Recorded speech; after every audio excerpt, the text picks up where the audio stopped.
call to order the Douglasville City Council Legislative Work Session for tonight, which is Thursday, April the 11th, 2024. We'll have our invocation by Pastor JP of Kingdom Builders Ministry, and after that, we'll have our Pledge of Allegiance, which will be led by the Mayor Pro Tem, City Council Member Terry Miller. Please stand for the invocation.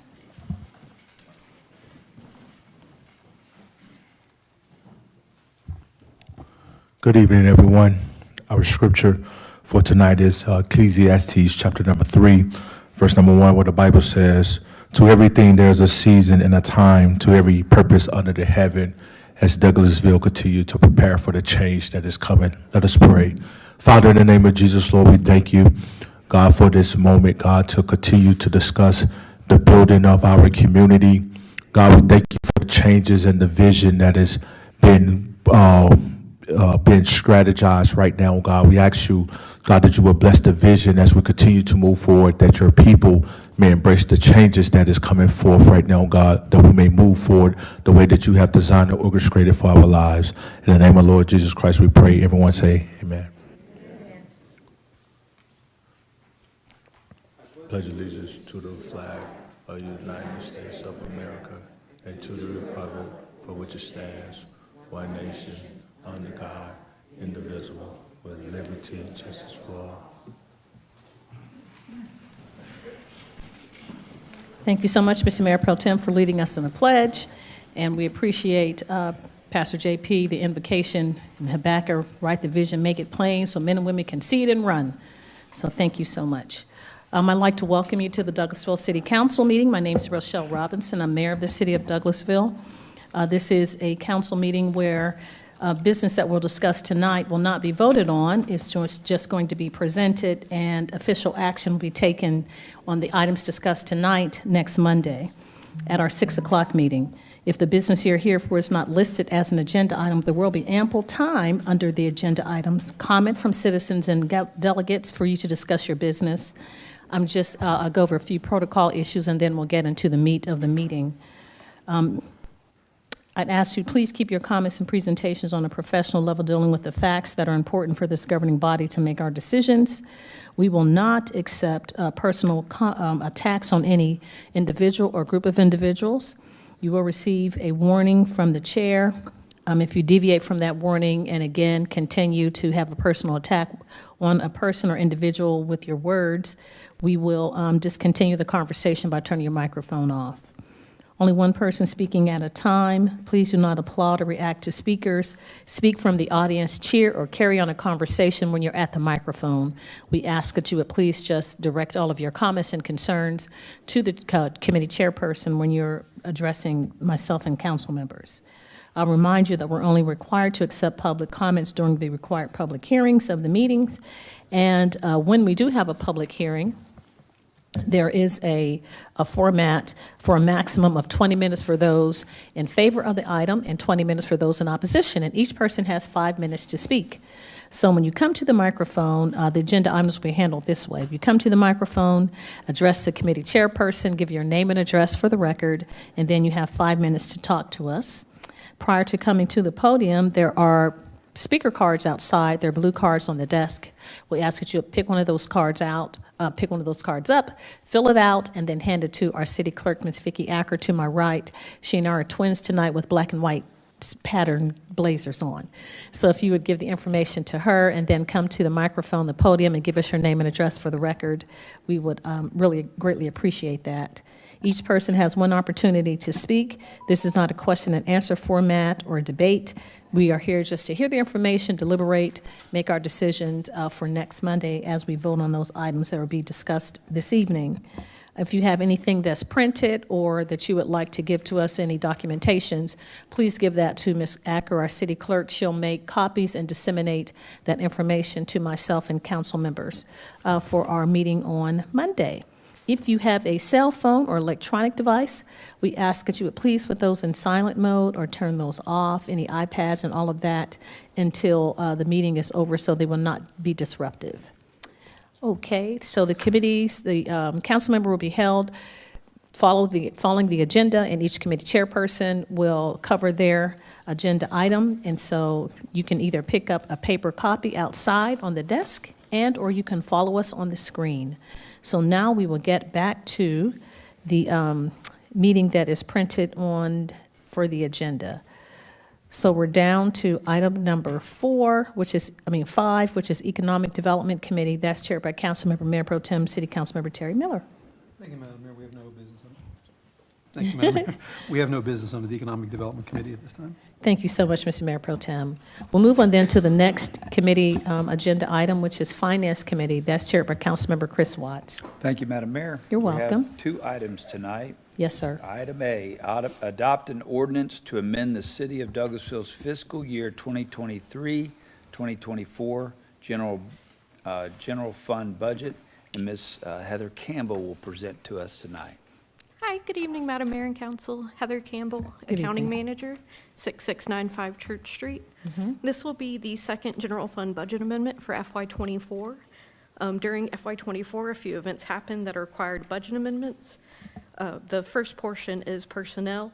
We do have some vacancies, but not as many as we've had in the past, and less turnover. So this budget amendment aligns personnel budgets through the end of the fiscal year. Along with that, there are some non-personnel lines that need adjusting. And then our revenues, some of our revenues have outperformed our budgeted amounts. So we're increasing a number of those.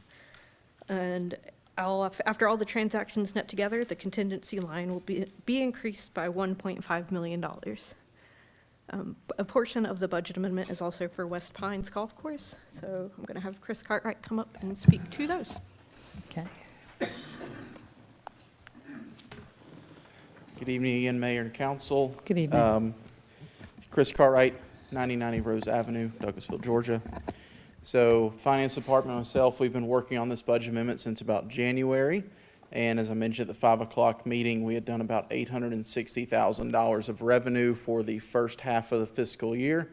And just of note, that exceeds the amount of revenue we had done for the entire years of 12 through 18 individually. So more than doubling our revenue compared to some previous years. So looking at that number, we're very comfortable with this new total amendment amount that'll be about $1.75 million after all those adjustments are calculated.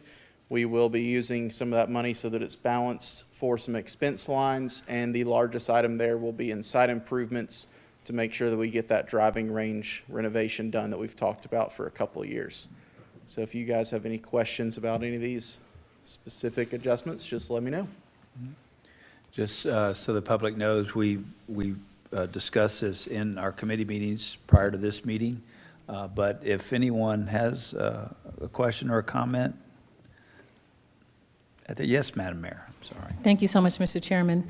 I'm going to brag on Mr. Cartwright again because there are more people here to listen, and we always want to give honor and credit and honor where honor is due. So I want to congratulate you. This isn't a question, it's a comment.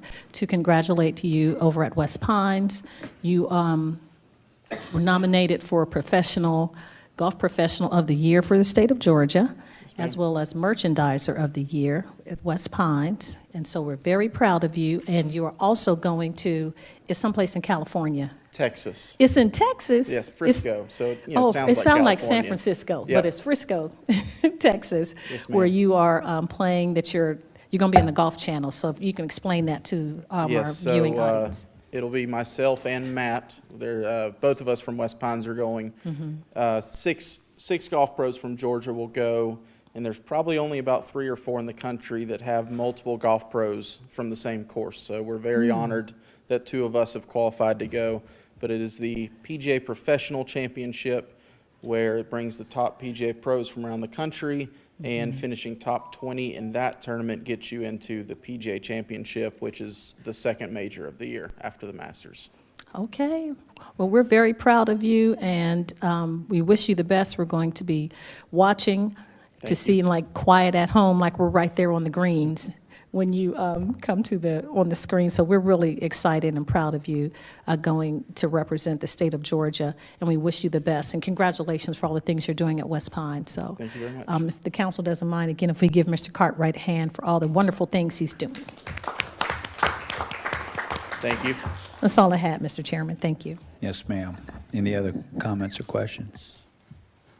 All right, thank you, Ms. Cartwright, for all y'all are doing over there, Thank you. you and your staff. Thank you. Ms. Campbell, do you have anything else for us? No, sir, I'm happy to answer any questions you may have, though. Questions for Ms. Campbell?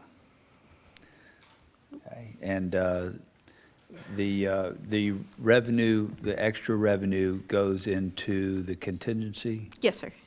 And and repeat that amount again? It's going to increase by 1.5 million. Okay, thank you. Yes, sir. Well, thank you to finance and the way y'all are managing things and just, Douglasville is doing well. We appreciate all that y'all do. Thank you. Yes, sir. Thank you. Okay, a second item here, item B, authorize the mayor to sign the Axon Master Services and Purchasing Agreement with Axon Enterprise, Inc., including the quotations for body and fleet camera equipment, storage, and implementation services.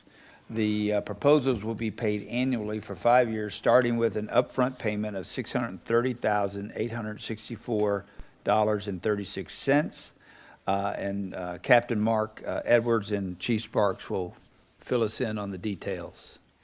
And basically, what we're doing, Mayor and Council, good evening. First, changing our camera system. We're going from a WatchGuard camera system to Axion. Axion is a better camera system. As you look around at most agencies are going to Axion system because of the maintenance and the way that they come out and make sure that our systems stay afloat. So Cam Edwards, he's been drilling in and getting all the information from Axion, and he's gonna present what we want and how we want to make this change. And I think this is the right time to make a change. Madam Mayor, council members, Mark Edwards, 2083 Fairburn Road, Captain of Administration and Support Services. So we come to you tonight because the camera system is a big part of our transparency of our department and our accountability. We depend on this camera system every day to review videos, whether it's a use of force or a pursuit or just a normal citizen encounter. So when we started looking at camera systems, it didn't come out of the blue. We were forced with a decision, what were we going to do as far as both our fleet and our body-worn cameras. WatchGuard just recently, very recently, told us that they were no longer supporting the body-worn camera systems and the fleet camera systems, that they had come to their end of life. So it forced us into this process of making a decision, which way do we want to go. Looking at the systems that we have already with WatchGuard, WatchGuard started off really good, great service, great product. They were purchased by Motorola a few years ago, and since then we've seen a steady decline in the quality of product. Some of that decline of quality is associated with the chips that are actually manufactured for the components that are put into the cameras, and those failures are very problematic for the department because we depend on these things every day. So some of the issues that we've had with WatchGuard, the failures of the cameras coming loose because the attachment points to the officer's vest, they're not high quality. Failures with the vehicle cameras, not being able to connect. They depend on kind of a rudimentary system of connecting both the camera and the body-worn camera and the fleet camera. And so we were really looking at, if we're going to change, if we have to change, where are we going to go? So we looked at Axon, and as y'all know, Axon is already a big part of the department in that we use the TASER program. The TASER certification program with the TASER 7 has been a really good program for us. They're very responsive as far as customer service. The product is second to none. And as y'all know, Axon you see it everywhere you go, whether it's on a police officer's vest or in the body-worn camera or the fleet camera, but also the yellow tasers that most officers around the U.S. carry on their belts. So it's a well-known company. They've got large group of engineers that work on their systems constantly. Their customer service is second to none. I know from our TASER program, if we have an issue, almost overnight the issue is taken care of, whether it's a new handle sent to us or an RMA sent to us for an immediate return. So when it comes to the Axon system, body-worn cameras, and the fleet systems, we have talked with them about a program similar to the Axon TASER certification system, where it is a 5-year basically program where they come in and they install these cameras as part of the program, the new fleet cameras. They bring in the body-worn cameras, they train everybody up on the system, not only on the front end, but also on the back end as far as video retrieval, redaction, and storage. So the program is going to put us that next step further into enhancing our accountability and transparency, and that's very important to us. One other thing I failed to mention, just out of the blue, Motorola doubled our Premier support, which we desperately need for our camera systems. And they've done these things out of the blue to where we really don't know what to expect from them next. So in the process of looking at the camera vendors, we looked at WatchGuard. What can you offer us for this next step in our video camera program, or our body-worn camera and fleet camera programs? And then we brought in Axon. And once we looked at both programs, it wasn't an apples-to-apples comparison. It was an apples and oranges. Motorola has fallen so far behind, WatchGuard has fallen so far behind that we really have no other alternative but to look at Axon as our provider for body-worn cameras and fleet cameras. It is a five-year program, as I said. The first payment would be due this year, and then the 4 consecutive years after that. So it's very similar to the TASER certification program that we started about, I want to say, 3 years ago.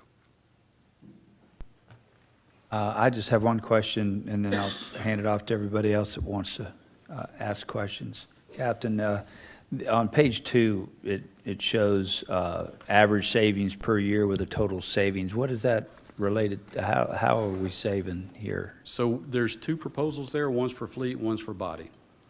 So in order to get deep discounts for both programs, we combine those 2 programs together, and we get a very deep discount, and it's really not totally reflected in that savings that you're seeing there. If you look on the body-worn camera side, I believe there's a storage line item in there as far as the number of cameras that are to be stored.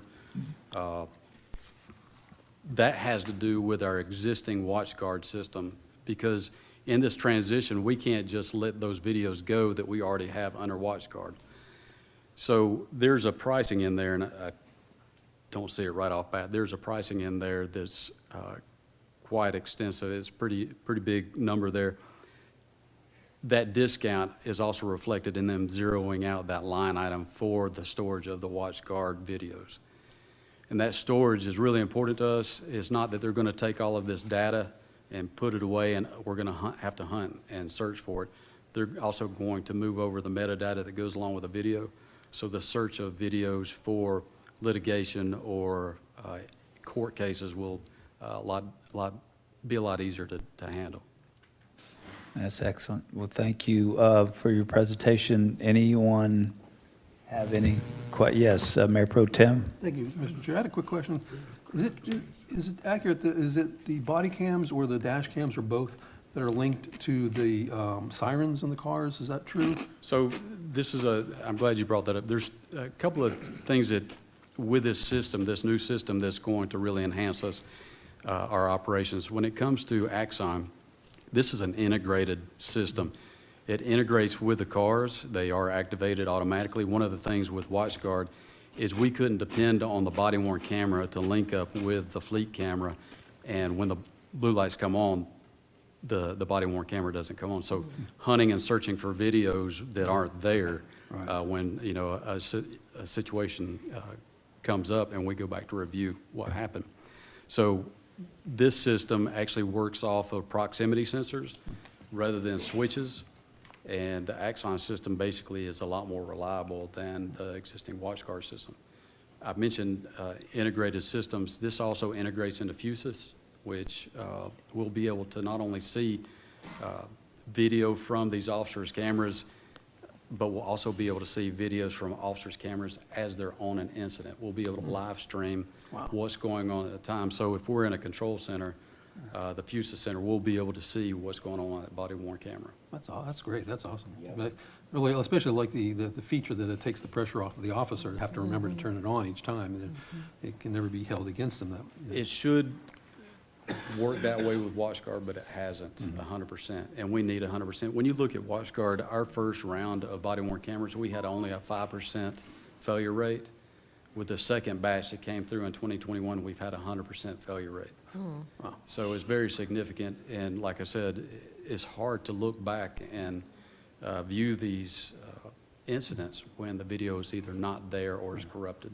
And you're stuck in a courtroom trying to explain to the other attorneys why that video doesn't exist when it wasn't your fault. Very hard to do. And they're going to always presume, they're going to presume the worst. Right. So, okay, that's good. to know. Another upside to this is that we've invested into flock cameras, and this system also integrates with flock.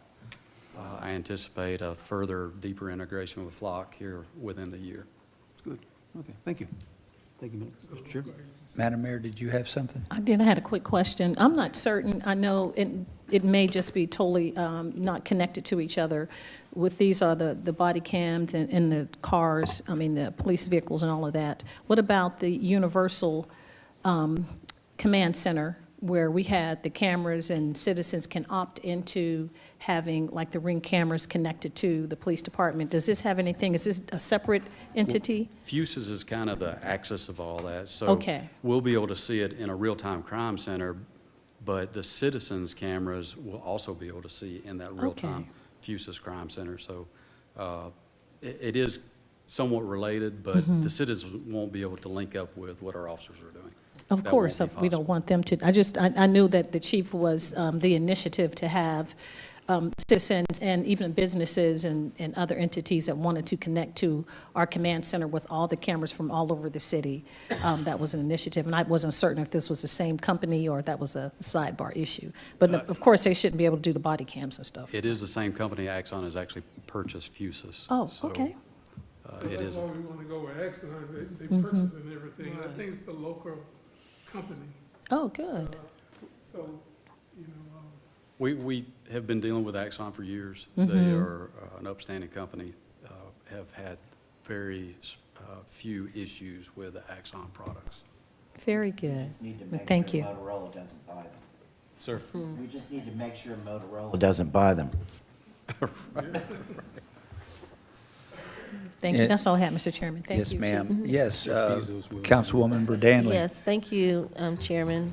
Just wanted to say thank you for the research that you've done and detailed everything with Exxon.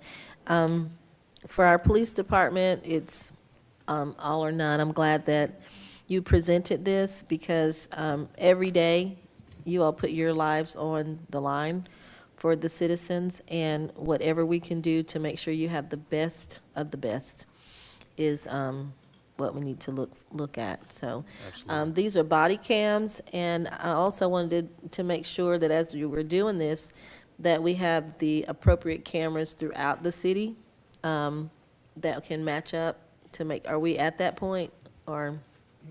Yes, ma'am. Okay, that's good. So the inventory's going well. No. that Fuses Center, what Calvin talked about, all of that would be able to work together. That's great. Perfect. I don't have any other comments. Thank you. Any other questions or comments from anybody? All right. Put this on the Thank you, consent Chief agenda? Sparks. Would this be okay to put on What's the that? consent agenda? Well, I was getting to that. Oh, sorry. I was getting to that. I'm Yeah, sorry. yeah, Coach, y'all- I'm leaving you That's alone. okay. That's all right, because I forgot to ask for item A, so I'm going to say at this time, if we could place A and B, if that's okay with council, on the consent agenda. Sure. Now that you ask. Yes. Huh? Yeah, they said. Now that you ask. Okay. Thank you. Thank you, Chief Sparks Thank and you. Captain Edwards. Thank you, Captain. Madam Mayor, that's all I have tonight. Thank you so much, Coach. We appreciate that.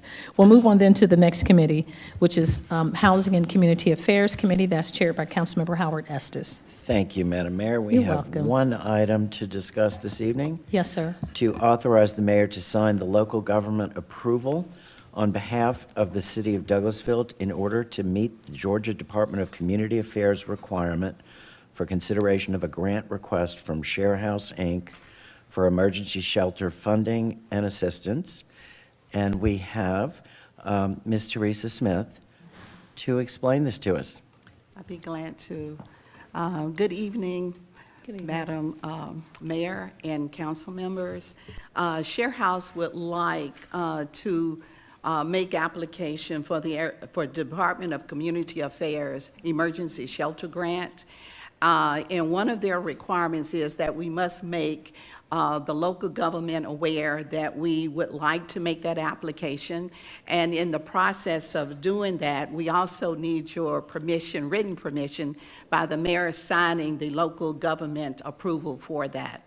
We are requesting the maximum amount that we are eligible to apply for, which is $70,000, which would support the operations of our emergency shelter.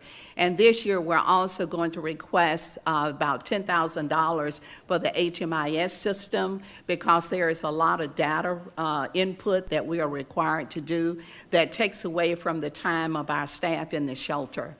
So the total amount that we would be requesting is $80,000. This funding, if we are awarded this funding, it will be effective October 1, 2024, and go through September 30th, 2025.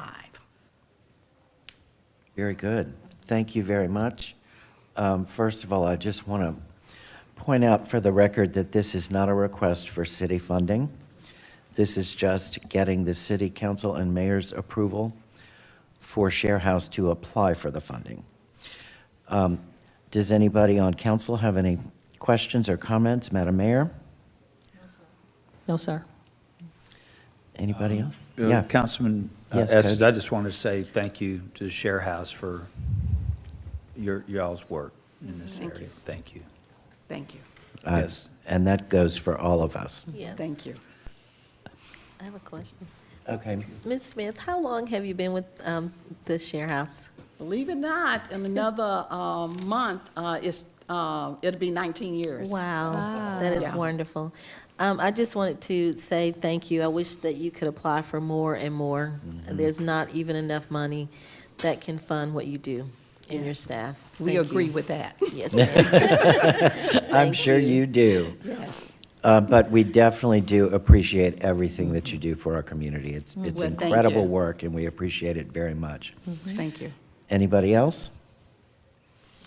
Okay, well, seeing no other questions, I would like to request that this be placed on the consent agenda as well. Looks like it's a go. Looks like it's a go. Okay, thank Okay, you very yes. much. And Madam Mayor, that's all we have tonight for the Housing and Community Affairs Committee. Good luck with the grant application. Yes, sir. Thank you. Thank you, Councilman Estes. We'll move on then to the next committee, which is Legislative and Intergovernmental Committee. That's chaired by Councilmember Mayor Pro Tem Terry Miller. Thank you, Madam Mayor. We have no business under the Legislative and Intergovernmental Committee at this time. Thank you so much, Councilman Miller, Mr. Mayor Pro Tem. I will move on then to Personnel and Organization Committee, chaired by Councilmember Howard Estes. Thank you, Madam Mayor. Shockingly, we also have an item under Personnel and Organization Committee this evening to adopt an ordinance to amend the personnel policies and procedures for the city of Douglasville, Section 5-12, merit increases, to amend the merit procedures to exclude non-certified police officers that complete the certification requirements to be certified police officers from a merit increase. And we have Ms. Juggins coming to speak with us about this.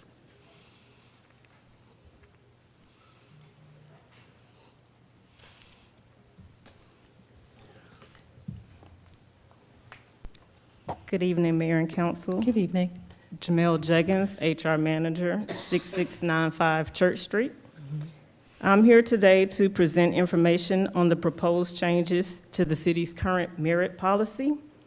Currently, the merit policy in the Personnel Policies and Procedures Muni Code allows for a 5% pay increase on top of promotion pay increase.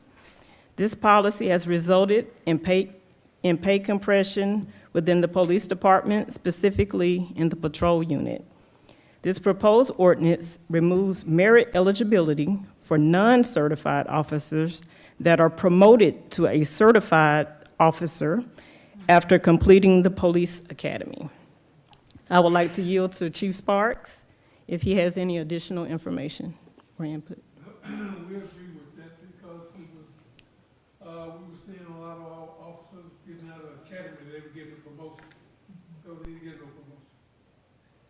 And it was calling compression. So we got with HR, finance, we wanted to remove that.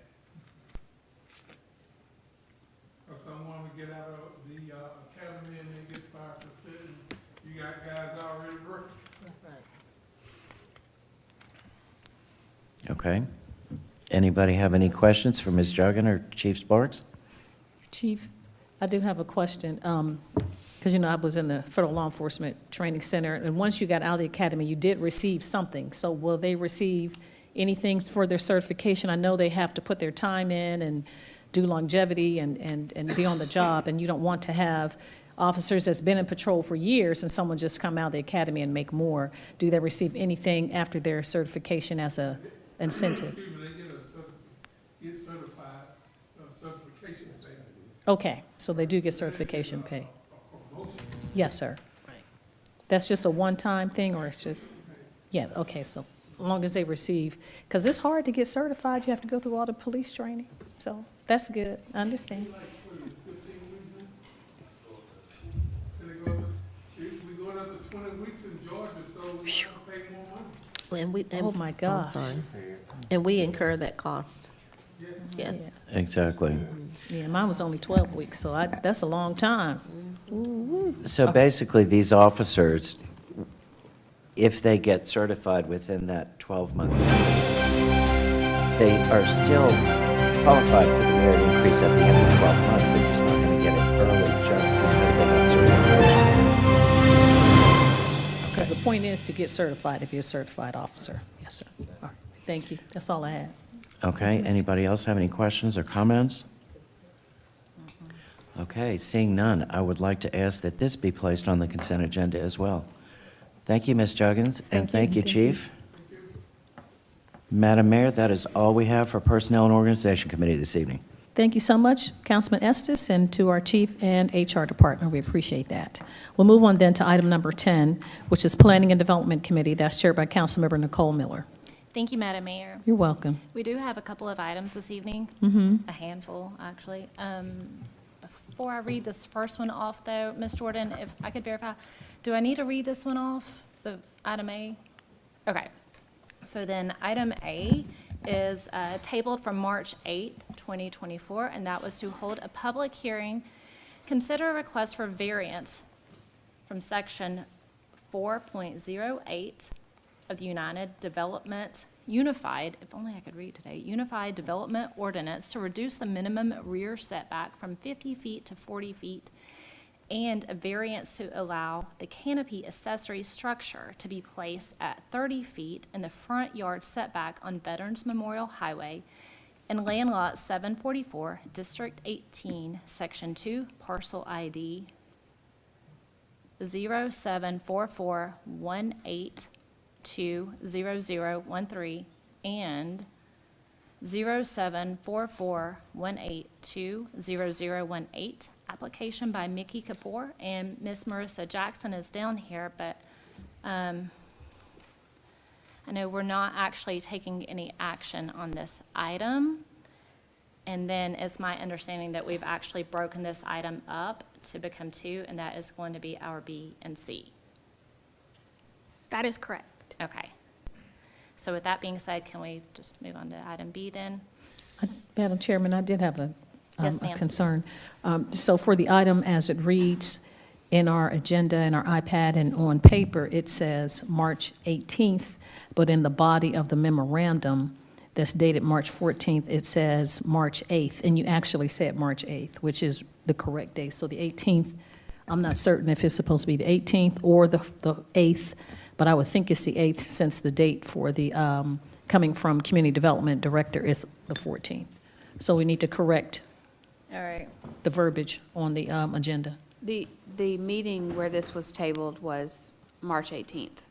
Okay. Yes, ma'am. So it has the 8th in the body of the letter.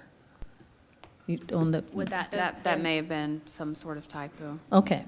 So we just need to have it connect so that it's all reading the same dates, the 18th or the 8th, whichever one is I was correct. trying to, I believe it was tabled on March 18th, but I can definitely review that and confirm for you before next right. meeting. It looks like it would have been the meetings of the 14th and the 18th. Okay. It would have been that round. And- Okay. And that may be a moot point because the request is going to be, I believe, to not take any action on item A. Okay, thank you. Does that make sense? Okay. Yes, it does. Okay, thank you. So then, let me update here. So moving along then, item B is to hold a public hearing and consider a request for variance from section 4.08 of the Unified Development Ordinance to reduce the minimum rear yard setback from 50 feet to 40 feet on a lot of 1.2 acres on Veterans Memorial Highway in Land Lot 744, District 18, Section 2, parcel ID 074418200013 and 074418200018. Application by Mickey Kapoor, and Miss Marissa Jackson is down here to speak to us on this item as well. Hello, Marissa Jackson, Planning and Zoning Administrator, 6695 Church Street. You will recall this item from March 18th where it was tabled. The applicant is requesting a variance to reduce the minimum rear yard setback from 50 feet to 40 feet. This item went before the Planning Commission, and the Planning Commission recommended denial. Originally, the applicant was requesting the rear yard setback to be from 50 feet to 25. So after some additional review of the site plan, the applicant has come back and changed the variance to 40 feet instead of the previously requested 25 feet. So there's a little bit more space between the rear of the development and the single-family residential subdivision behind it. There is a condition that staff had. The Unified Development Ordinance recommends a buffer of an 8-foot opaque fence and a 15-foot vegetative buffer. And the recommendation condition is installation of an 8-foot opaque fence and to provide a natural buffer with a minimum width of 15 feet. The natural buffers may contain deciduous or perennial vegetation, but shall contain evergreen shrubs and trees suitable to local growing conditions that will provide an opaque screen during all seasons of the year. Thank you very much. And if I'm not mistaken, there was also a portion of the parking lot that was removed as well, correct? Yes, the portion of the parking lot was removed because it was in that part that was going to be the 25-foot buffer. Correct, okay. And so your plat should reflect that update. Before we move on to the public hearing, council, did you guys have any questions at this time? No. Well, with that being said then, guys, this is a public hearing, so we would like to open up the floor if we have any residents here this evening who would like to speak for or against this item. And if we don't have any takers, we're going to go ahead and close that portion of the public hearing. I do believe the applicant is here. Did you have anything that you would like to add? If you'll just give us your name and record for that. Good evening, Madam Mayor and council members. I think Ms. Jackson provided enough detail. If there's anything else, I'm here to answer any questions you guys may have. Thank you. But thank you so much. I personally really appreciate your willingness to work with us and to kind of meet us in the middle with the setbacks and the buffers and the parking lot. No, as Ms. Jackson was stating regarding the opaque fence and the vegetative buffer, we already have that planned, And our goal, after we changed this, was already so nobody at the back has any kind of visual of the back of the building. So Okay. we already had that in our plans. Okay. But And I'm yeah, so Ms. sorry, Jackson Mr. already Kapoor, stated. if you could please give us your name My and name is address for Karan, the sorry, record. my name is Karan Ahuja. I'm Mr. Kapoor's brother, so Oh, my apologies. Okay. you're good. You're good. And then your address for the record. 325 Crooked Stick Drive, Alpharetta, Georgia, 30004. Thank you very Thank you, ma'am. much. Yes, Madam Mayor? Apologize. And the canopy, if you can explain the canopy as well. I know that was an addition as well, and you wanted people to be able to That's sit. actually the Oh, that's not the next next one? It's the next item? The next item. No, hold on for a second. We put it on pause. No, I can explain as Well, well. wait till she reads the item and then, because I know it was all connected together. Yes. Yeah. So I'm getting ahead of myself. Okay. Thank you. I apologize, Madam Chair. No, quite all right. Okay, well then, if there's nothing else, Coach, yes, sir. Ms. Jackson, could you just, I know we covered this earlier in our meeting, but just for the folks here, just describe within this variance, this 40 feet, what will be involved in the, I don't know, we got a fence, we got the 40 feet, we got vegetation. To protect the citizens.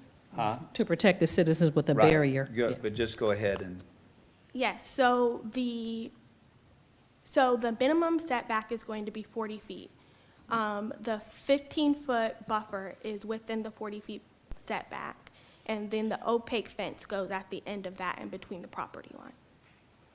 so it'll be a good screen behind. Yes, back there. and then we added the year-round green vegetation as well, so it'll keep that Trying to green protect buffer. our, Yeah, so someone's backyard won't be looking directly at Yeah, absolutely. Okay. commercial facility. Perfect. Thank you so much, Ms. Jackson. All right, folks. Hold on, don't go too far. All right, item C is to hold a public hearing and consider a request for variance from section 4.08 of the Unified Development Ordinance to allow the canopy accessory structure to be placed at 30 feet in the front yard setback on land lots or on a land lot of 1.2 acres on Veterans Memorial Highway and land lot 744, District 18, Section 2, parcel ID 074418200013 and 074418200018. Application by Mickey Kapoor, and Ms. Marissa Jackson is here to explain this one to us as well. Hello again. This is a two-part variance. The second part of it was to reduce the front yard setback. The Unified Development Ordinance says that adjacent to a major thoroughfare in general commercial, the minimum front yard setback is 50 feet. The applicant is asking to reduce that to 30 feet and to also allow the canopy to be placed at the 30 feet setback in the front yard, the gas station canopy. The Unified Development Ordinance says that accessory structures are only allowed in the rear and side yard. The gas station canopy is an accessory structure, so the applicant is requesting to place the gas station canopy at 30 feet in the front yard. Correct. Okay, thank you so very much. Council, did you guys have any questions regarding this? Yes, Madam Mayor. This is my canopy. Yes, Mr. Kapoor, if you can come up and explain to our viewing audience about the canopy. I know you were saying the gas station is so you'll have seats outside because you will have food and some other things within your facility so they can come outside and sit, but it will not be an impediment for someone who's driving down Veterans Memorial Highway. They won't, because it's set back at 30, not 50, they still won't, it won't be a visual impediment where it'll cause them to be uncomfortable where you're driving, that the canopy is right on the highway. Yes, so this specific request is because of the type of business to have a canopy in the front yard. The 30 feet setback, this is an accessory structure, so not all of it is in the setback. It's just a part of it, probably like a third of it is in the setback. So the actual building sits well behind the setback. Right. The actual covered building. So in addition to that, this specific request I mean, this is, like I said, it's an accessory structure, 30 feet from the edge of the canopy starts on the 30 At feet. 30 feet, Setback, yeah. really, so, just to give perspective of the dimensions. Okay. So, All I right, mean, any that's question all. you guys have? All right, thank you so much. I know we've talked about this a couple weeks ago as well. Council, did y'all have any questions of the applicant? Nope, okay. That being said, guys, this is a public hearing, so at this time, let's open up the floor for anyone here this evening who has any questions or comments for or against this item. If you'll come on up then, sir, and please give us your name and address for the record.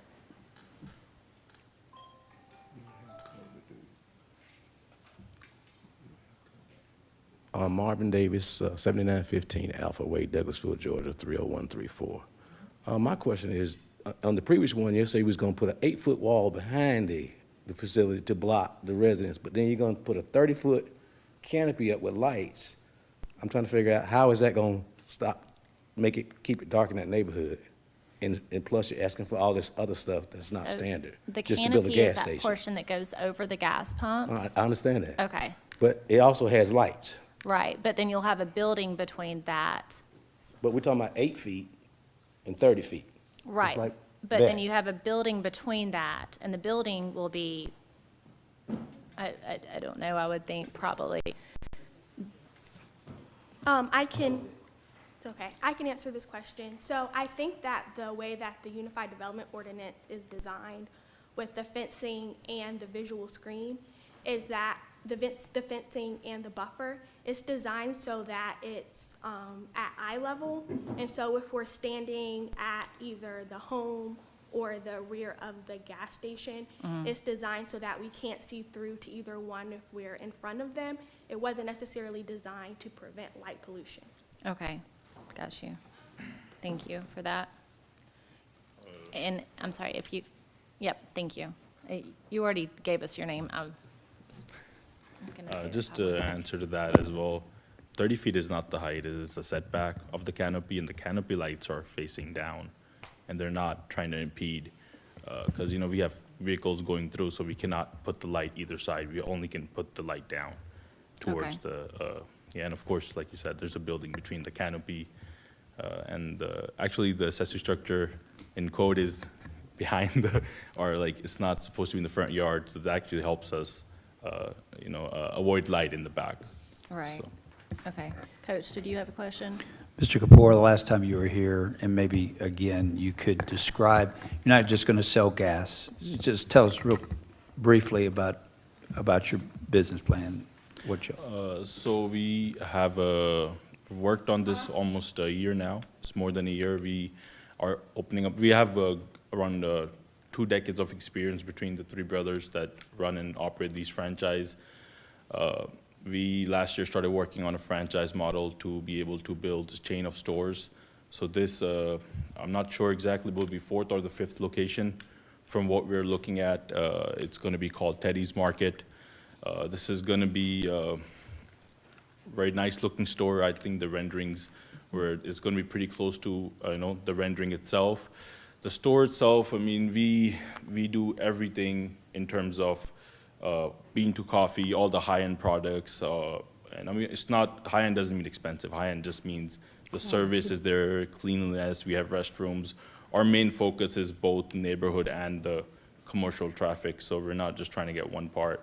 And I mean, we have grocery, we have open air coolers, we have big cooler doors. I mean, it's a sizable gas station to allow a good room inside the gas station, clean environment. I mean, we do a lot of other things in terms of HVAC. We have a nice smell in the HVAC itself, so we don't have to keep spraying. And I mean, there are a lot of other things that go into this franchise model. And of course, we have a deli along with the franchise, a full service fried chicken deli. We have hot dog buns, grillers, we have groceries, fruits. I mean, and like last time I said, because of the franchise and because of our experience, we have a really good relationship with our vendors. Grocery, fruits, all that stuff come at a cheaper cost than it would to a mom and pop. So we're able to have margins. All our margins are standard across all our stores. So usually it helps the community around because there's not a specific person managing those margins, it's standard across all the stores. Thank you for that. Were there any other questions? Yes, Madam Mayor. It's not a question, just a comment. I know that citizens probably don't have access to the renderings, but in the renderings, to answer Mr. Davis's question, because of the vegetation that surrounds the building and blocks the back of the building and the opaque fence, that will be a block for citizens not being able to see anything outside of vegetation. In the building, in the front, the lights are not at the top of the building. They're like if you walk into a building, you look up and the doors are opening, the lights are there, and then the canopy's over top of the lights. So it's not where the lights are shining on the top of the building.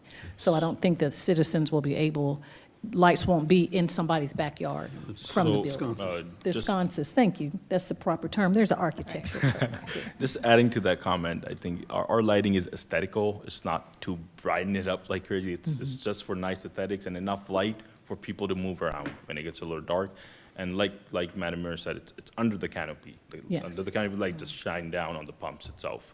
Right. Uh, So you won't be in your home and looking out the backyard and there are lights coming through to your home. Yeah. There are the building blocks, and then there are fencing and canopy, I mean, not canopy, but vegetation all around the facility. Having done several of these types of projects, when we go into that, this is one of our main, we know the neighborhood behind needs to have an opaque barrier.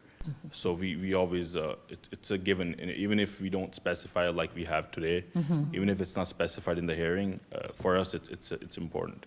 Yes, And we sir. always have that in mind, because we do so many of these. I mean, whenever we know there's residential in the back, it's already a given in our project itself.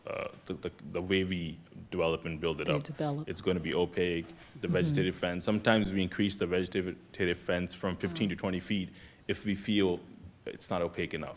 So Yes. we And always it doesn't do. abut to the residents anyway. I mean, it's not right up on them. No, It's no, just, no. it's a distance. Okay. Based on the if the rendering is accurately drawn, it appears that the canopy will actually be lower than the cornice line of your building, so it Yes. should not be visible at all. Yeah, the building is probably a little higher than the canopy itself. They're almost on the same level, really. The canopy is not higher than the building. In the building. Okay, wonderful. Thank you guys so very much. Well, if there's nothing else to speak on this item, then we will take this up on Monday. Now, moving along, let's see here.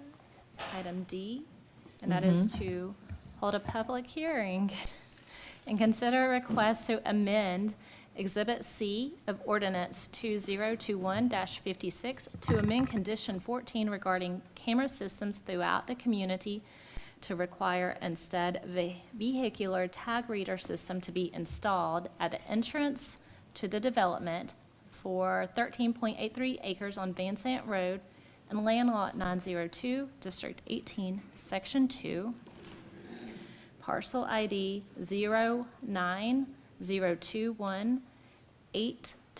09021820018, application by Starlight Homes, Georgia LLC, care of Joe Ingram, and Miss Marissa Jackson is here to speak to us about this item as well. Hello, this item is a request to amend a zoning condition from a rezoning ordinance that was approved in 2021. The original condition said that camera systems were to be required throughout the community. This amendment to the condition provides clarity, and it says that a camera with a vehicular tag reader is required, so that there's a little bit more specificity in the expectation. Thank you for explaining that to us. Before we open this up, council, did you guys have any questions regarding this item? Nope. With that being said, then, you guys, let's go ahead and open up this public hearing and see if we have anyone to speak either for or against this item. And if we don't, then we'll go ahead and close that public hearing. And council, if you don't have any questions regarding this item, yes? Yeah, Mayor I'd Pro be Tem. curious to know if the police department has an opinion on this or not. Chief? Yeah, my opinion would be that we need cameras in these areas where we are building these structures and building these apartments, or we need a camera system so we have somewhere that we can start an investigation. We getting ran over with entering autos and all kind of different types of crimes that's occurring in our communities. So if our communities have some type of camera system that will help us, that we can go back and we can pull this information. We just talked about our Axion system. So we have a way to bring some of these people to justice that's coming out here and trying to break into our residences and our vehicles. So yes, we need camera systems. You prefer the camera system rather than the tag reader? Or are you okay with a tag reader? Well, you know, I think years ago or some time back, we talked about cameras.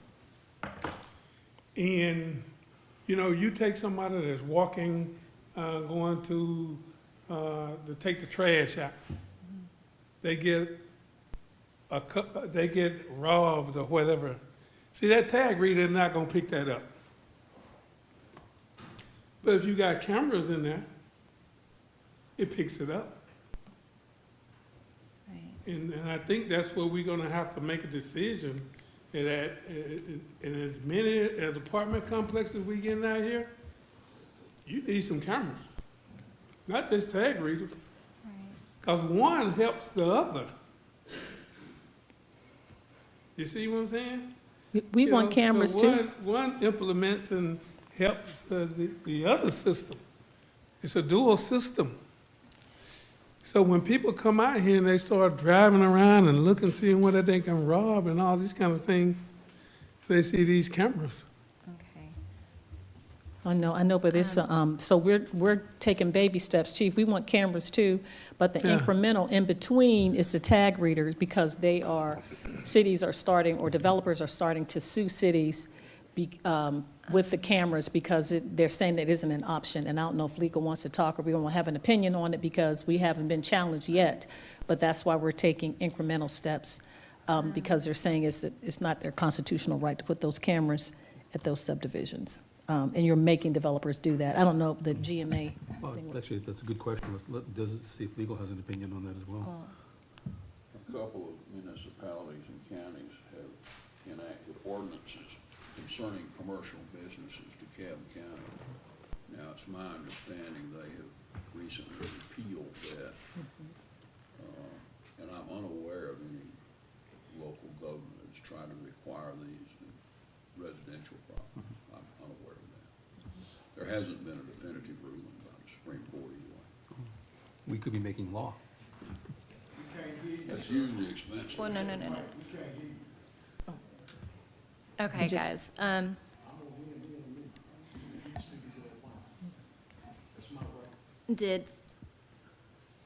So anyway, Mr. Dodson just said that there was a repeal in DeKalb County for the local government requiring cameras, and they repealed that recommendation. And it's in the Supreme Court for the state of Georgia, for cities and counties, or developers suing cities and counties, requiring cameras at facilities. So, Okay. you're welcome. Council, did y'all have any other questions regarding this item? So we want cameras, but we're gonna do the tags for right now until we can get to the cameras. Yes. I understand, I understand all of that, but, you know, just understand that when people start moving around and walking, the system, and I understand what you're saying, but, from a public safety standpoint, you need cameras. But we can do. I understand, Mayor, I'm not. Yes, sir. So we can do the flock cameras on the streets, though, on some of the streets that are not particularly in someone's backyard or in someone's residential, private property. So we can have them all strategically placed all over the city that can catch the person that may be walking and not in a car. Because I know you have them other places as well. So we just need more flock cameras. Yeah, I'm saying if somebody I know, Chief. If we could do it, we would do it. We just don't want to get sued. Yes, sir. Ms. Jackson, I had just one question regarding the cameras. Are these the same flock cameras that our police department is currently using, so it'll tie in with this? I do not have all the details on the specifications. We did consult with the police department a little in formulating this condition, and the verbiage that we included was the verbiage we received from a member of the police department. Okay. No, they're talking about the tag readers, yeah, which is what those flocks are. Okay, I appreciate that. Thank you so much. Guys, with that being said, let's, Well, I think, Mayor I Pro did Tem. want to be clear, I think, and just the concern that the mayor brought up is that they would be on private property, which I guess is technically true, but they would only be, if I'm correct me if I'm wrong, Police Chief, the cameras can only be directed toward public rights of way. And they can't be focused on anyone's door, they can't be focused into a backyard, they can only be on areas that are accessible by the public, so you're not. Right. And so this is not theoretically, actually an there's apartment not an invasion of complex. privacy there, that's supposed to only be in an area that's visible where anybody else could literally physically be in front and see what the camera can see. right, and these will be private residents. These are not apartments in this section. But there'll still be streets and alleyways Okay. through this development, Okay. so. But we have a Those are public. real-time example of our cameras in our parking deck that protect the parking deck, but one of the cameras leaned over towards a private property next to the parking deck, and the person asked for the camera not to be in their private property when they have barbecues or whatever, that they feel like the city's watching them. So we had to direct the camera just to cover the parking deck and not the person's private property. So Gotcha. they didn't ask for to be watched 24 hours a day on their private property in the backyard when they're in the swimming pool.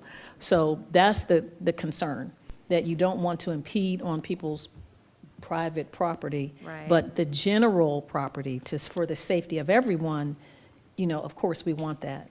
So the tag reader is a step down from the camera actually being there, but it will help, and we'll have flock cameras in the community that can catch the cars or the folks walking that don't have a vehicle. So I understand we want all the safety that we can get, but we don't want to impede upon someone's privacy in the process. Okay. Thank you. Thank you, Madam Mayor. You're welcome. All right, guys, just one more item. And that is another public hearing.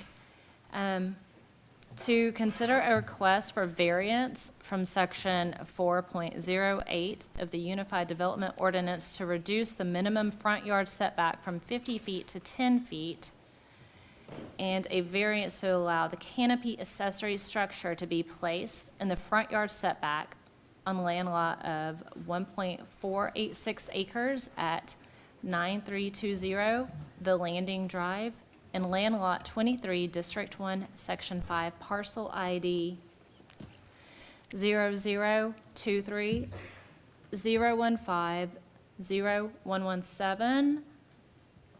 Application by Jeff Walker, and Miss Marissa Jackson is here to talk to us about this item also. Hello. This is a request for variance to, again, allow a canopy structure in the front yard and to reduce the front yard setback from 50 feet to 10 feet. This is a request for a quick-serve restaurant, and the canopy is used for taking orders. The site has two frontages, and the frontage where the canopy and the front yard setback are going to be on Douglas Boulevard. So that's the request for variance. Thank you for that explanation. Guys, are we all familiar with can you see this maps on what she's talking about? This is the old O'Charlie's site? Yes, it is. And Formerly it's being replaced by O'Charlie's. a Chick-fil-A, if my understanding Correct. correctly. Yes. Correct, and Don't there's let that actually influence your opinion on the matter, so we still have to remain neutral. there's an elevation difference there as well, so I mean, the canopy doesn't really go out, but anywho, council questions, comments? Madam Mayor.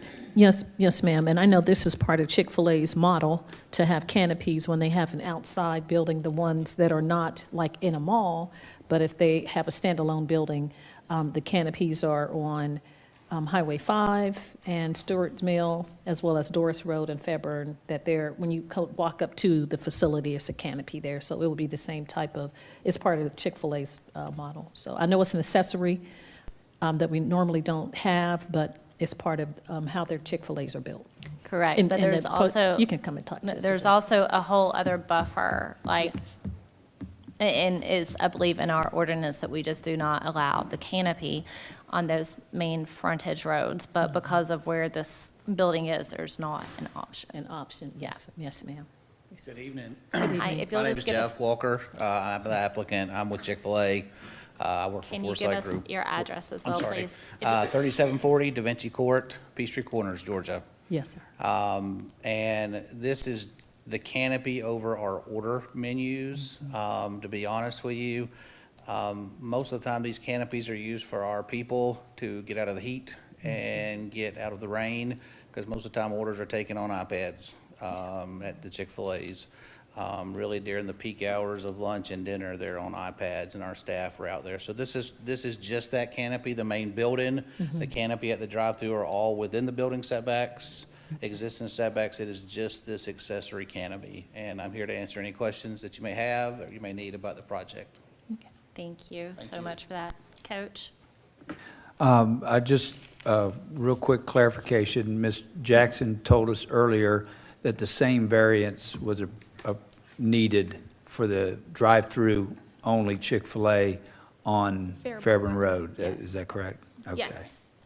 All right, thank you. I just wanted clarification on that. Okay, thank you. Anyone else?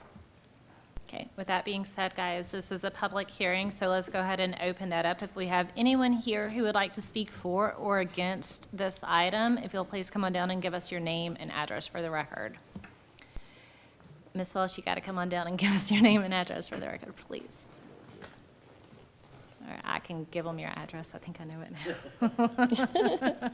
Cindy Welch, 3002 Concord Way.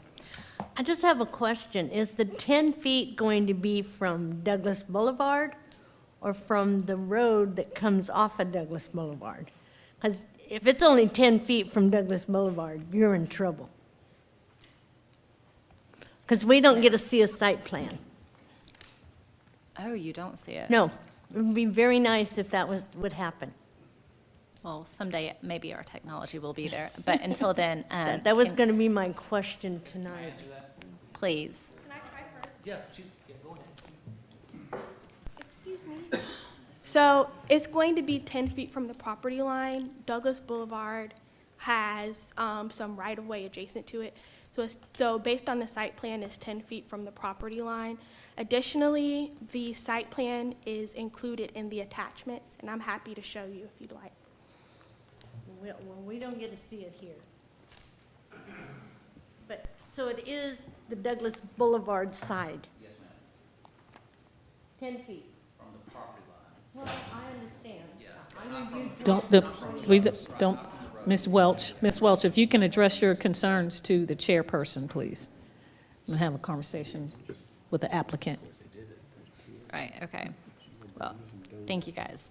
If there's not anyone else that has questions or comments, let's go ahead and close that public hearing. And council, did you guys have any other questions or comments of the applicant? Mr. Estes? I just want to clarify, from my understanding, the canopy is on the Douglas Boulevard side, but the entrance is on the landing side. So I don't see the issue, but It's not an issue. that's all. Thanks. Thank you for that. Oh, yes, I do have one question of the applicant. This is just kind of out of the rumor mill. Is the Chick-fil-A in the mall staying in the mall? I don't know. Sorry, they don't tell me that. Yeah, they're Okay. different owners. Okay, I'm just trying to, inquiring minds wanted to know. Okay, well, thank you. All right, guys, well, with that being said, let's go ahead and close this out, you guys, and we will take that up on Monday. Madam Mayor. Yes, That is ma'am. all that we have this evening for planning and development. Yes, ma'am. Well, stay on deck. Thank you so much. We'll go to the next item, Public Improvement and Beautification Committee. That's also chaired by Councilmember Nicole Miller. Thank you, Madam Mayor. We have no business this evening for public improvement and beautification. Thank you, ma'am. Public Relations Committee chaired by Councilmember Samuel Davis. No items at this time, thank you. You're welcome. Public Safety Committee chaired by Councilmember Dr. LaShawn Burdanley. Thank you, Madam Mayor. We have one item under public safety, and it reads as follows. Authorize the mayor to sign the FFY 25 Western Region Traffic Enforcement Network Grant Project application for the Police Department, Chief Sparks and Officer Joe Stagler.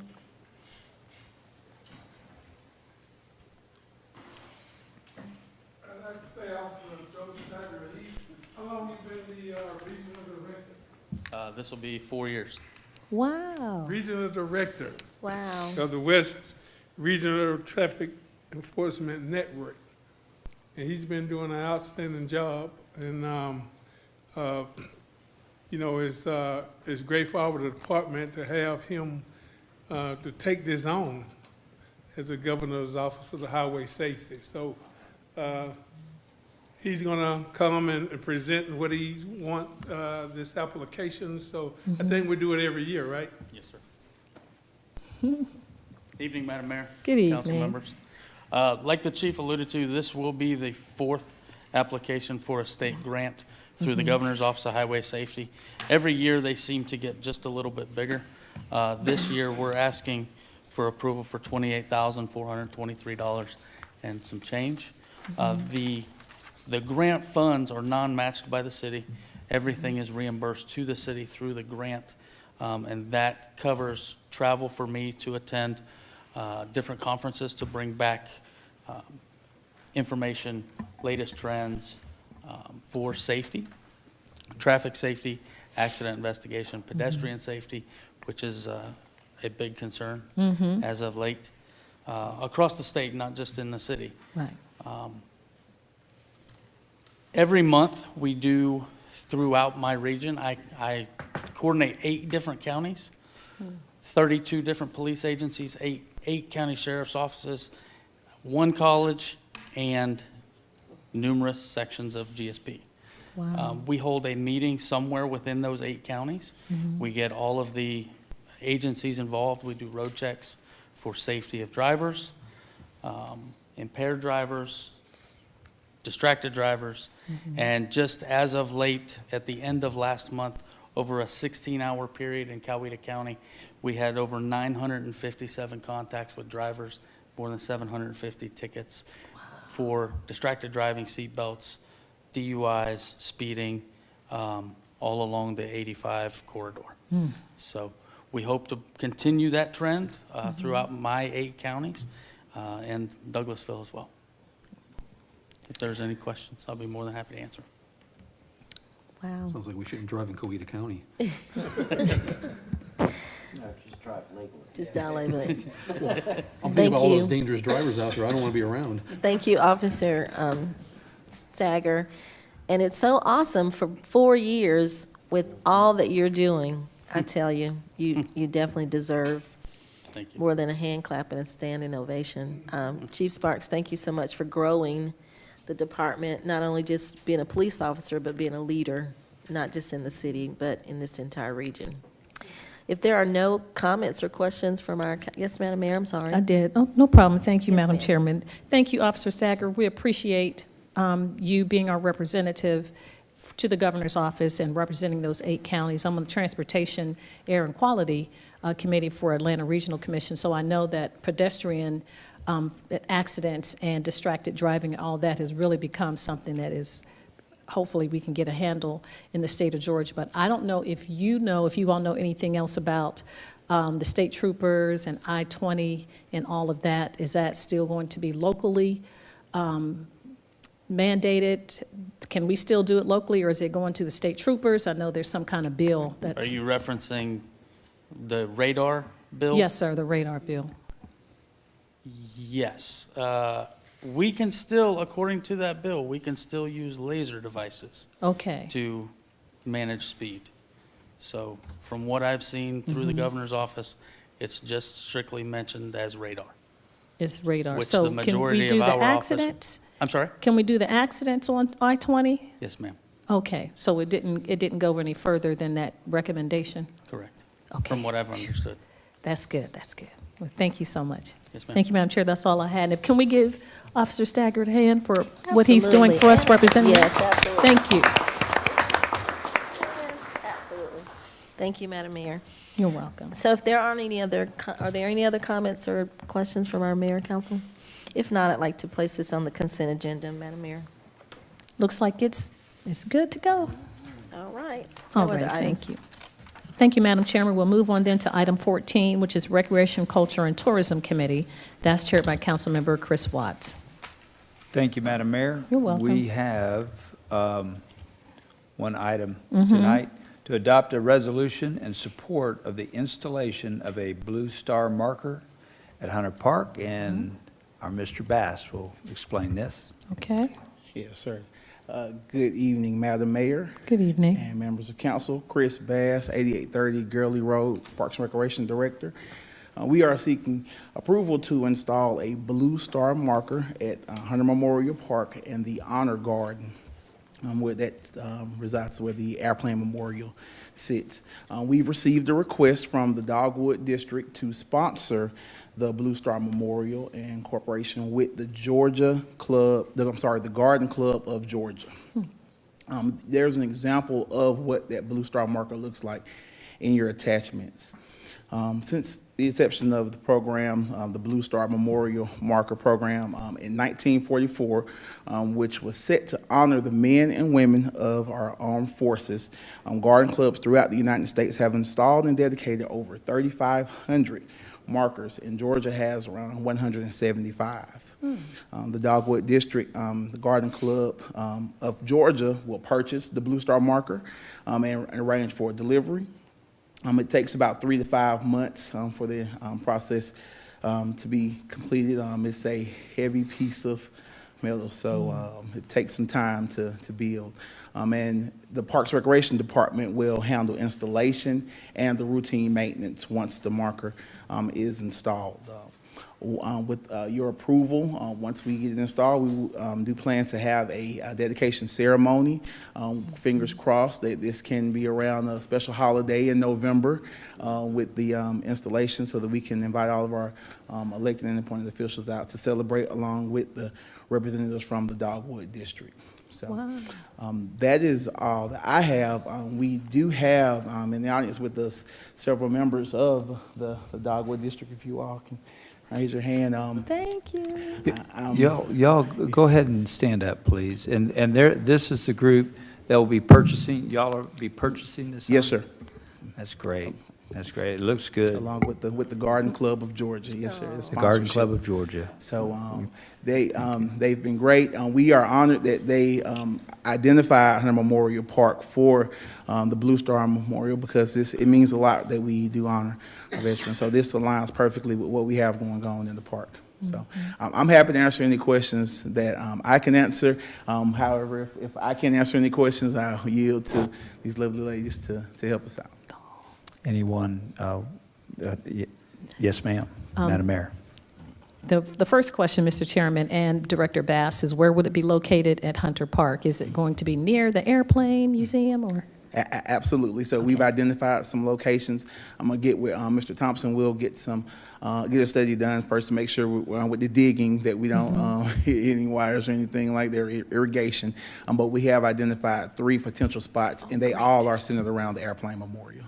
Very good. And to the Garden Club, thank you so much. And I see my Rotarian, Ms. Boggs, there. Thank you so much for recommending us for the city and securing this great honor. And if there are only 175 in the state of Georgia, we are blessed to have one. And thank you so much for sponsoring it, paying for it, and it's just going to beautify our community. Thank you very, very much. We really appreciate that. And I guess, can the armed forces, can we have people from the military come to the ribbon cutting as well? Absolutely, absolutely. And again, I think if we can get it around November, I think they're great for a great Veterans Day celebration. So that would be wonderful. We're doing all kinds of claps, So we'll wait, and then we're going to clap up the garden. Let's clap up the garden club. Thank you.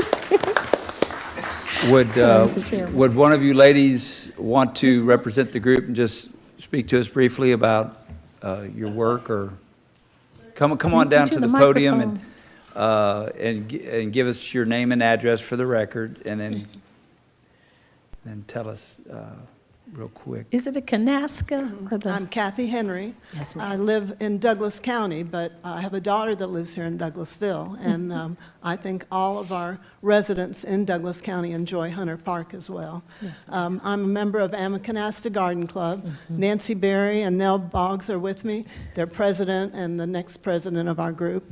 And we were really excited when Dogwood District announced that they would have this grant available.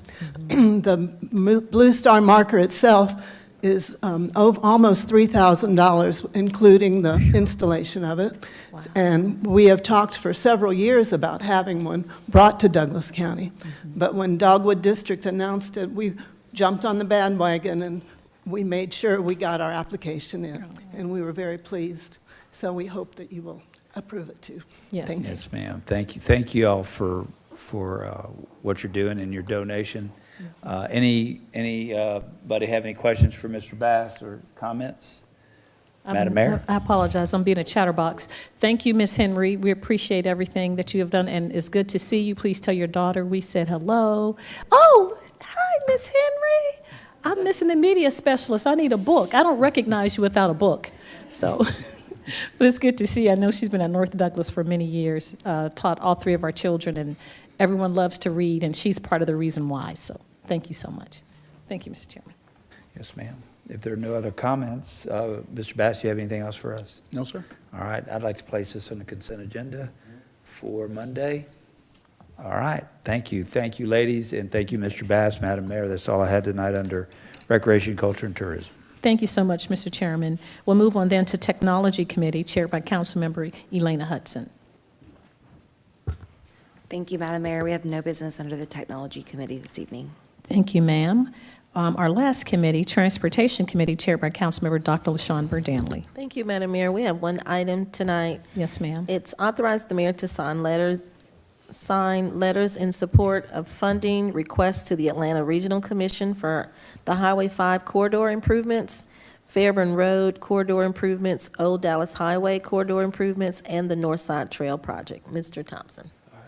Good evening, Madam Mayor and Council.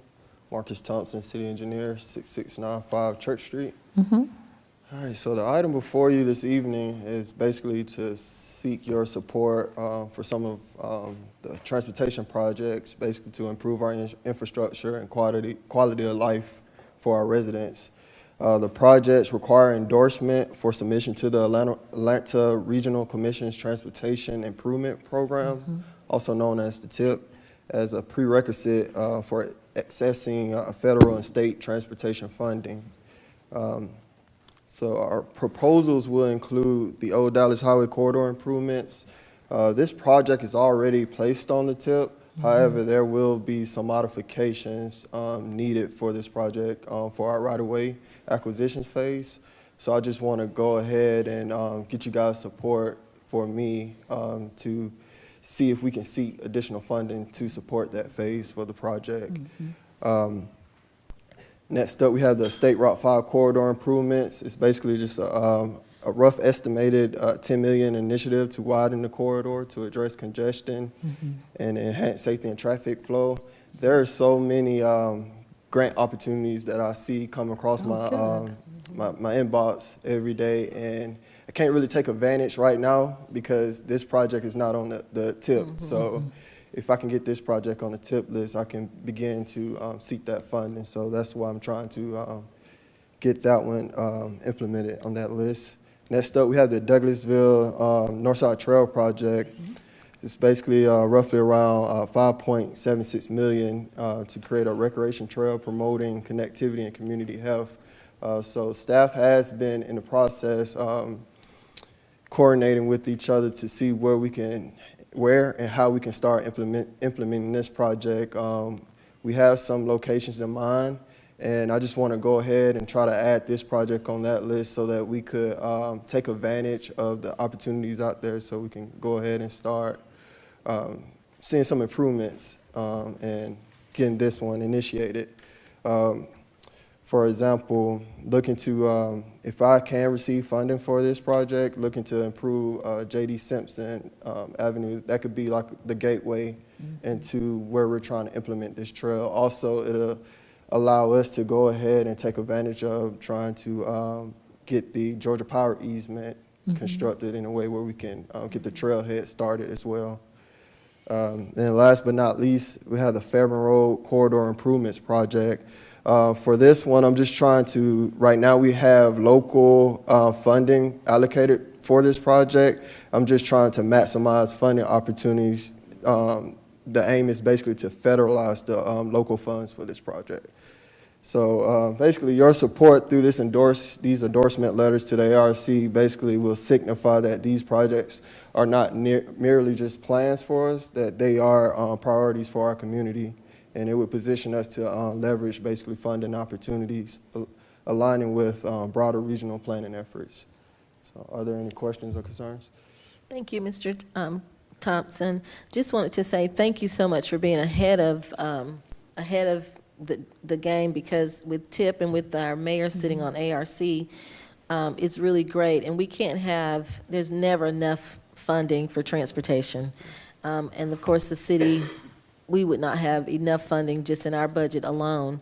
So this is something that we've done, of course, like Mr. Thompson have stated, and he did get with me before our meeting, of course, to just say to us, things have changed, so the TIP is now opened back up, and we definitely want to take advantage of it and receive some of the funds that are there. Do we have any questions? Yes, ma'am, Madam Mayor. Thank you so much, Madam Chairman. Dr. Burdanley.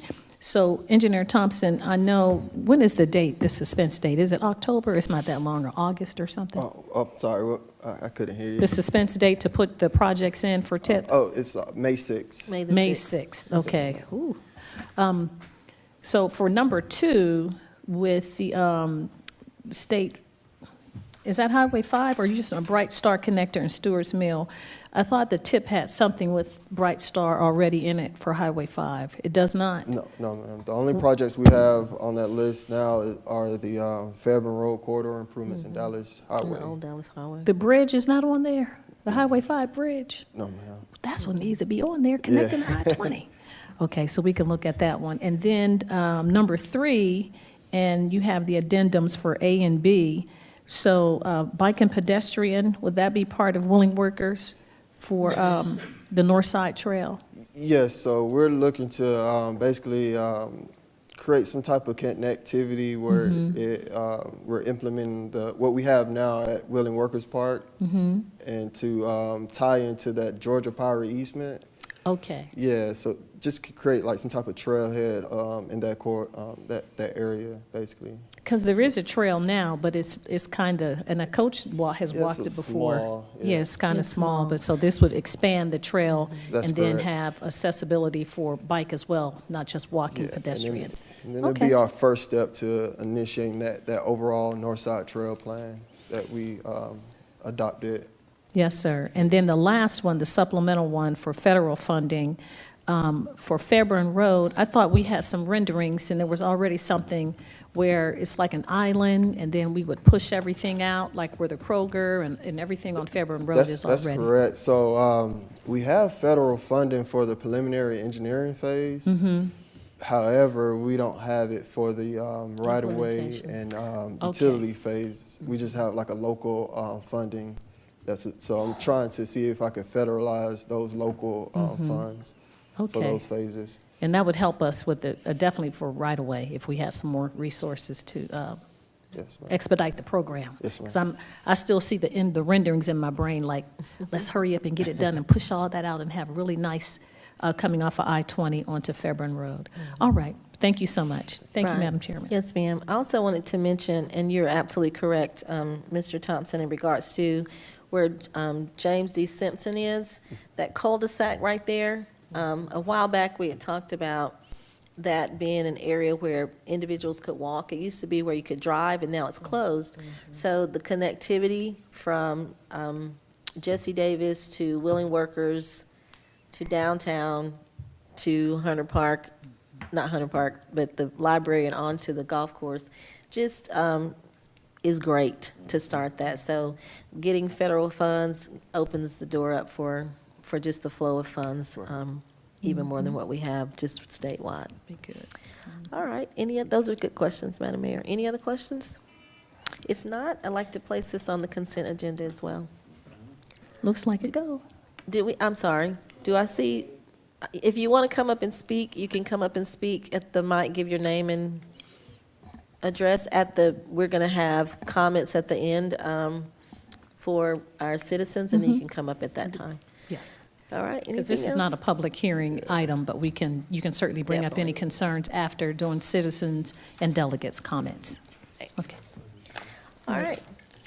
Okay. All right, consent that's agenda all you for had. this one. Thank you, Yes, Dr. ma'am. Thank you Danley. so much. Yes, ma'am. You're welcome. And thank you, Engineer Thompson. We appreciate you bringing this exciting news. You're being proactive to get some money from the state and federal government through TIP. Okay, are there any other concerns? Do we have any other business to bring up from the elected officials for the good of the body? Well, there are a couple of things I'm not sure. I'm sure the chief will probably mention Saturday that there is it a barbecue? It's like a concert, and I'll let you do the announcing, Chief. Yeah. And so, but we did have a successful first concert in the series for the amphitheater, Greystone Amphitheater, this past Saturday. Robin Thicke, it was really well attended, and it was a great concert that we had. So we look forward to the next two installations for the spring. That's under our Parks Department with Director Bass. The brass band, New Orleans Brass Band, is in May, and then June will be Casey and the Sunshine Band. So those tickets are already gone unless you are on the waiting list, and we definitely encourage citizens to get on the waiting list if you have not received those tickets, because we do look to the waiting list as well. And I wanted to announce that Douglasville, Douglas County is in the Georgia Trend Edition for April 2024. It talks about the economic vitality in the state of Georgia and energy and technology, and Douglas County is in there for the theater, not the theater, but the studios. I'm trying to find the page where it's called Lionsgate. Yes, so the county's in here for economic development for the state of Georgia for Lionsgate Studios, and the city for data centers that were like a hub for data centers, as well as our amphitheater receiving an award for the state of Georgia, being the first year receiving that Trailblazer Award. So it's really a blessing to be, I think there's one of 5 counties in the economic development for Georgia Trend. Savannah's there, LaGrange, and they're talking about Kia plants and Bridgestone Golf. And so it's just really great that we're recognized. So if you can pick up the Georgia Trend, you'll be able to see Douglasville and Douglas County in that. All right, so if we don't have any other business from the council, I'll move on to our updates from our city staff. Our city attorney, Mr. Joel Dotson. No business, Madam Mayor. Thank you, sir. Our staff attorney, Ms. Miranda Jordan. No business, Madam Mayor, thank you. You're welcome. Our chief of police, Dr. Sparks. Yes, we will be having our second annual barbecue cook-off and music festival at the police department Saturday, April 13th from 12 to 5. So if you want to get some good barbecue, last year we won, the police department. Was it fixed, Chief? Who were the judges? No, I believe you. No, we had someone from Longhorn and Shane Barbecue and Okay. and so we have some judges. So what we may do next year, we may open it up because we've been getting a lot of people wanting to come out and cook their barbecue. That's good. That's good. Thank you, So Chief. come out, get some barbecue, and have a good day in the sunshine, hopefully. And we'll be starting our Youth Against Violence program Saturday as well. So Very a good. lot going on. How many years of Youth Against Violence, Chief? Going on 19 years. Ooh-wee, that's a long time. So you're legal now, you're an adult because you passed 18 now Yeah. for Youth Against Violence. Yes, sir. Thank you, Chief. Thank you for all that you do for us in the police department. So we'll move on then to our city manager's department, our assistant city manager, Ms. Callen. Nothing to report. Thank you. You're welcome. Now is the opportunity for comments from our citizens and delegates. If you sustain the meeting and you'd like to speak to us. I did. Please come forward and give us your name and address for the record, and you have 5 minutes to talk to us about any business that is germane to the city of Douglasville. Madam Mayor Good and evening. City Council Hello. people. And I don't know if this is the appropriate time to do what it is that I wish to do. Yes, which ma'am. is to read a letter that I sent to you and to the city mayor, city manager, about the termination of Joanne Tarver. Oh. I would like to read the letter if that's okay. Well, it's personnel, so we really, we can hear the letter, but we're not going to make any, because it's an open investigation. Okay, so- and that's good. I just want you to hear my heart. Yes, ma'am. Okay. And this was dated March the 13th. And y'all bear with me because I'm a little bit nervous right now. Oh, you're fine. Don't be nervous. The reason for this letter is to Did let you give us your know- name and address? I I apologize. did. Okay. Sarah, did I do Have it? it down? Sarah Brooks, 2050 Oakleaf Lane, Lithia Springs. Okay. Yes, ma'am. Okay. The reason for this letter is to let you know how disappointed I am about the termination of Joanne Tarver, who worked at Jesse Davis Park. The park is not a senior citizen center, but it was and had been for a group of senior citizens, especially me. I started playing cards after work when I came to the park in 2012. Joanne Tarver was there, doing little things for our group.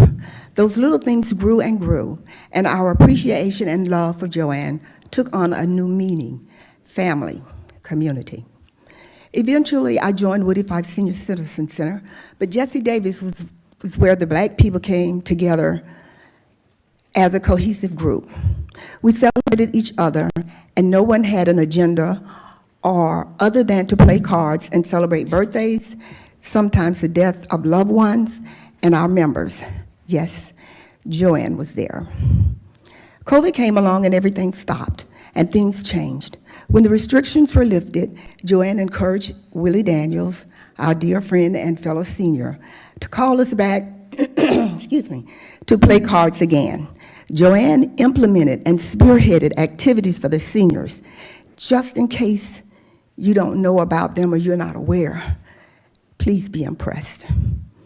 Line dancing, cards, spades and bidwits, jewelry making, sneaker ball, fashion shows, St. Patrick's Day luncheon, Easter luncheon, Mother's Day luncheon, sing-along wellness walk, 50-plus picnic, ice cream social, trunk or treat, country western social. Wednesday bidwits cards, she had snacks for us. I asked if I could help purchase some, and she told me no, she had it taken care of. For some reason unknown to most of us, or to me, Joanne had been terminated. I wonder if she was too creative in the implementing of the things listed above for some insecure person working in Douglas County. Did she do something so wrong she could not be given a second chance or an opportunity to correct it? Whatever the reason, I know you have lost a talented woman who spoke up for the black senior citizens at Jesse Davis. We were happy knowing when Joanne was always concerned and would always ask about us when someone was missing. Joanne was visible to us, not like the politicians who come by when it's time to vote, but we appreciate them too. Most of the group who had known Joanne from the years did not come back after COVID. I eventually came back, and I enjoyed being there, especially on Wednesdays. I have not been back since Joanne was suspended and terminated, and I don't know if I ever will go back. I worked 37 years in corporate America. I retired in 2013. I worked during the time when my white counterparts were considered the best for the job. Today is different, with more diversity in the workplace. However, it seems that the black sister or brother inflicts the same tactics. I don't know if this is what happened in this situation, and I hope you will prove me wrong. Will you? Will you, being the powers that be, take a look at what happened? This Chris person, whom he is, I never met, and he did not make appearances while I was there. Yeah, so we're not going to, please don't Okay, refrain I will from not call a name names. again. Yes, ma'am. I don't know, now that Joanne is gone, I hear the name, and he's having meetings. I believe he heard that some of us were unhappy and that we called, so he's making appearances. I also heard that a few of us contacted the mayor's office. I remember how things were. The players changed, but the strategy remains the same. Do you hear in the tone that I am extremely disappointed in the actions that were taken against Joanne and how the system has played out? Will her young counterpart be as good? Could she be the friend or member of a family? The good news is that whomever takes her place, the new person has things already set up. All she has to do is continue them if that's the plan for the rec center. I believe and trust that wherever Joanne decides to go from here, she will bring the same commitment, thoughtfulness, and experience to a company that will glean from her every good thing she possesses and appreciates it. Sincerely. Thank you. Appreciate your comments. Yes, ma'am. Do we have any other comments from citizens and delegates? You're welcome to come forward. Yes, sir.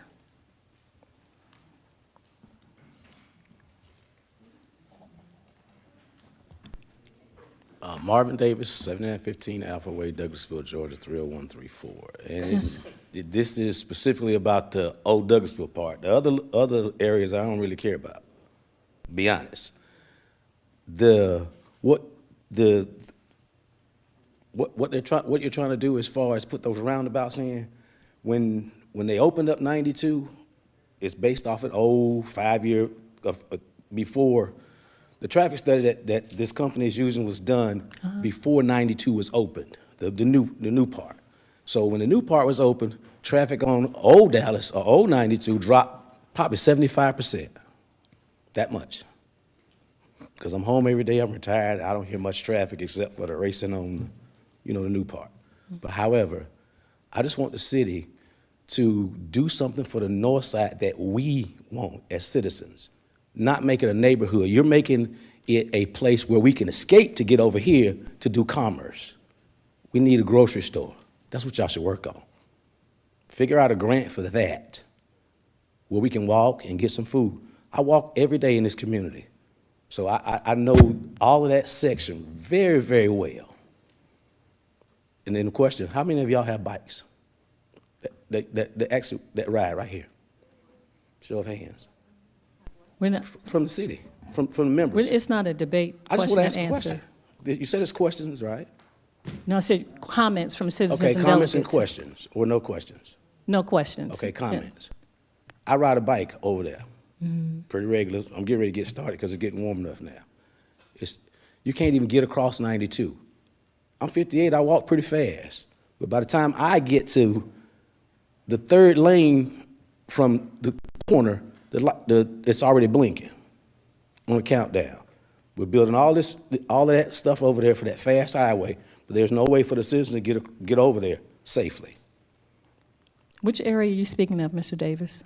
This right here across the tracks, the old 92, when you get down on the other end, when you walk, the speed, the darkness, the lights and all that stuff, it's dangerous.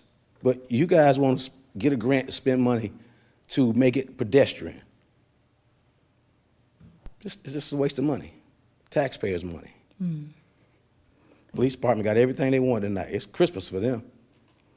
Well, we had a citizens event yesterday for I was open there. house. I was Yes, sir, there. so you can put The your map comments The map there. was upside down, and plus it wasn't printed right. It should have been 8 feet tall instead of he had it this way. And the specific area that he was referring to was actually off the map. And then on the other map, it was upside down. And I read maps pretty well. Okay.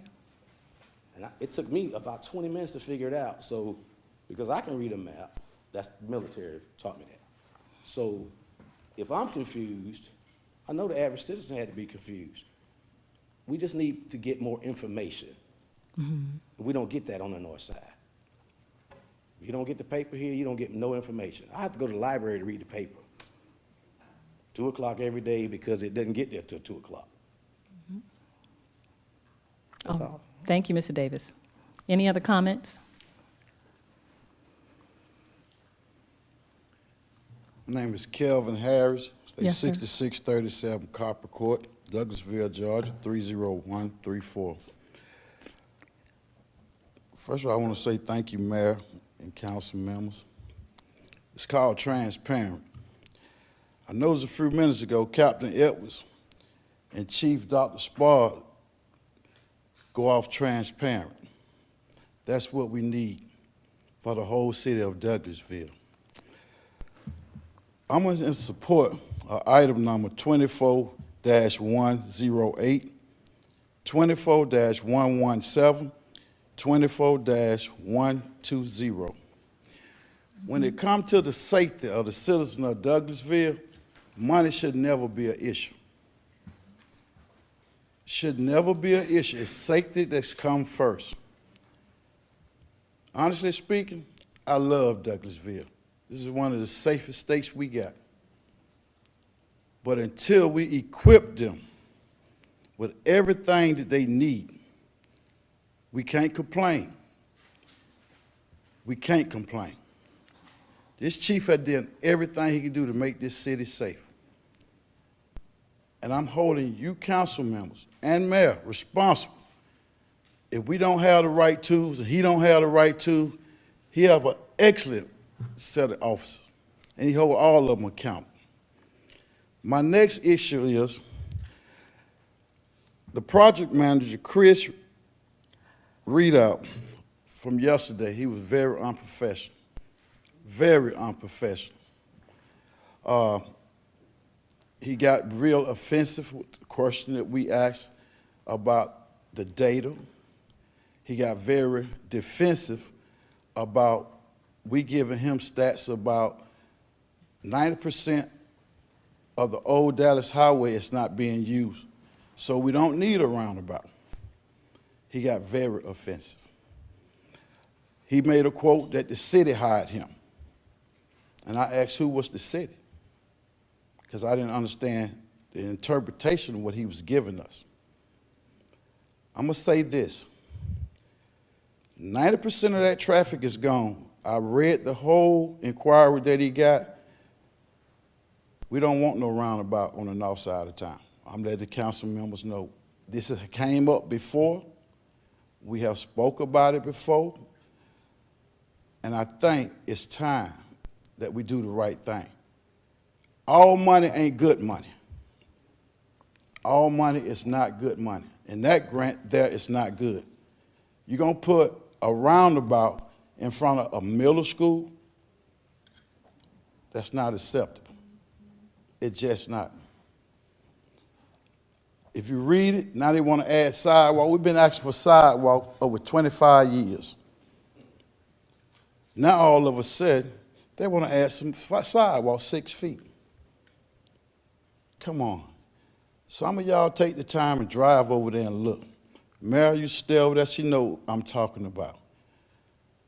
It's time to make changes.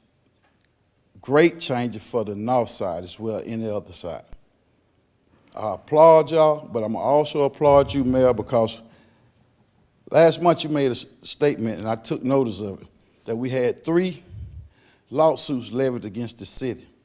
That's starting to be transparent, because citizens need to know when money is being spent and when we paying out money. I'm gonna applaud you for saying that.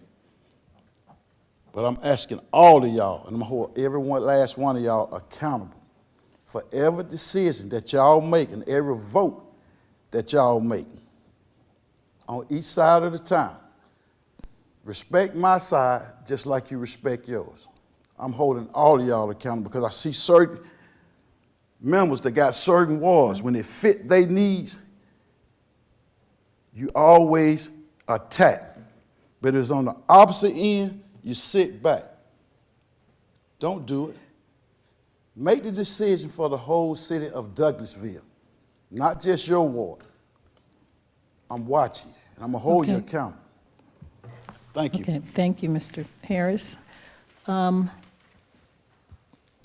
Lawsuits don't mean that we're paying out, and I'm not just responding, but it doesn't mean we're paying out, just means someone has sued the city. They sue the city all the time, so the taxpayers are not paying for someone that gives an allegation. But I know sidewalks have been done on Highway 92 when I was on city council in front of Willie Watkins.